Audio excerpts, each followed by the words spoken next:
नमस्कार, मैं हूं रश्मि किरण और आप देख रहे हैं India time 24 news. Mumbai, Mahanagari Mumbai, जहां सपने देखे जाते हैं और उन सपनों को पूरा करने के लिए जमकर मशक्कत भी की जाती है और जब किस्मत मेहरबान हो जाए तो सितारों की दुनिया का हिस्सा भी बनने का मौका दे देती है ये महानगरी मुंबई।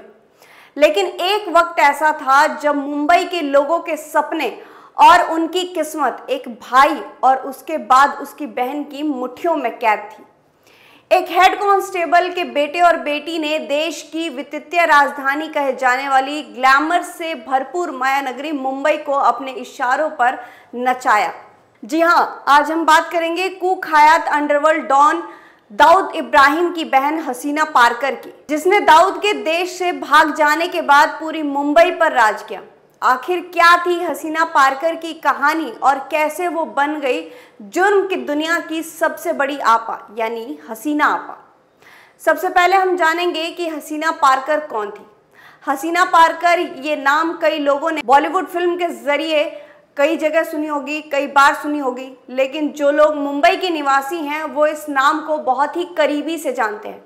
मुंबई में जहां हाजी मस्तान से लेकर करीम लाला तक और फिर उसके बाद दाऊद जैसे कई मर्दों ने राज किया, उस बीच हसीना पारकर जैसी लेडी डॉन भी बनी जिन्होंने अपराध की दुनिया में अपना पैठ जमाया और इस तरह अपराध की दुनिया में एक गॉड मदर का उदय हुआ।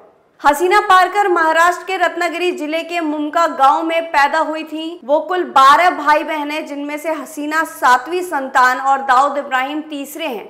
हसीना पारकर कुख्यात डकैत, ड्रग डीलर और आतंकवादी दाऊद इब्राहिम कासकर की छोटी बहन थी। हसीना के पिता इब्राहिम कासकर मुंबई पुलिस विभाग में एक हेड कांस्टेबल थे और उनकी मां अमीना भी एक गृहिणी थी। बता दें कि हसीना अंडरवर्ल्ड के मामले में तब शामिल हुई जब 1951 में उनके पति इस्माइल पारकर को अरुण गवली और गिरोह ने गोली मारकर उनकी हत्या कर दी थी। कुख्यात जेजे अस्पताल शूटआउट को दाऊद इब्राहिम ने अपने मृत जीजा की मौत का बदला लेने के लिए अंजाम दिया था। इसे मुंबई के गैंगलैंड इतिहास के सबसे सनसनीखेज मामलों में से एक माना जाता है। हसीना ने अपने भाई दाऊद के नाम का फायदा तो उठाया ही था, लेकिन अब वो खुद एक स्थापित माफिया तंत्र का हिस्सा थी। फिरौती, जबरन वसूली, हवाला कारोबार, फिल्मों के ओवरसीज राइट लेना, केबल कारोबारियों से प्रोटेक्शन मनी लेना उसके मुख्य धंधे हो चुके थे। हसीना इतनी प्रभावशाली थी कि एसआरए योजना के तहत अपने प्लॉट के पुनर्निर्वास के लिए झुग्गी वासियों से अनुमति प्राप्त करने में मदद करने के लिए बिल्डरों द्वारा उनसे संपर्क किया जाता था। हालांकि इतने सालों के अपराध में हसीना पर सरकारी लैंड प्रोजेक्ट यानी स्लम रीडेवलपमेंट अथॉरिटी को लेकर केवल एक बार ही एक एफआईआर 21 अप्रैल 2007 को दर्ज की गई थी। हसीना के परिवार में पति इस्माइल, दानिश और अली शाह नाम के 2 बेटे और 2 बेटियां थीं, जिसमें से एक की शादी 2005 में हो गई थी। वहीं बड़े बेटे दानिश की मौत 2006 में एक सड़क हादसे में हो गई थी। हसीना अपने छोटे बेटे अली और पारिवारिक सहयोगी सलीम के साथ मिलकर ही सारा काम देखती थी। वहीं अगर हम बात करें कि दाऊद और हसीना के अटूट रिश्ते की, तो हसीना हमेशा अपने भाई दाऊद इब्राहिम का समर्थन करने के लिए जानी जाती हैं। दाऊद के दुबई जाने के बाद उसने उसके नक्शे कदम पर चलते हुए मुंबई में कारोबार संभाला।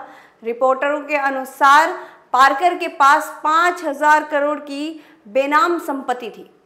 इसके साथ ही हम अगर हसीना के साथ जुड़े ये प्रमुख विवाद की बात करें तो हसीना पारकर कथित तौर पर अपने भाई दाऊद इब्राहिम के निर्देश पर मुंबई में जबरन वसूली का रैकेट चला रही थी। हसीना पारकर के नाम पर 88 मामले दर्ज थे, लेकिन उन्हें केवल एक बार अदालत में भेजा गया था। पारकर साल 2008 में जबरन वसूली का मामला दर्ज किया गया था। हसीना पारकर पर हवाला रैकेट का हिस्सा होने का आरोप लगाया गया था। वहीं उन पर यह भी आरोप था कि वो भारत से मध्य पूर्व में पैसा भेजती थी। इस खबर में फिलहाल इतना ही। देश और दुनिया की तमाम खबरों के लिए आप बने रहिए हमारे साथ और देखते रहिए इंडिया टाइम 24 न्यूज। खबरों से खबरदार रहने के लिए चैनल को सब्सक्राइब करें और प्रेस करें बेल आइकन।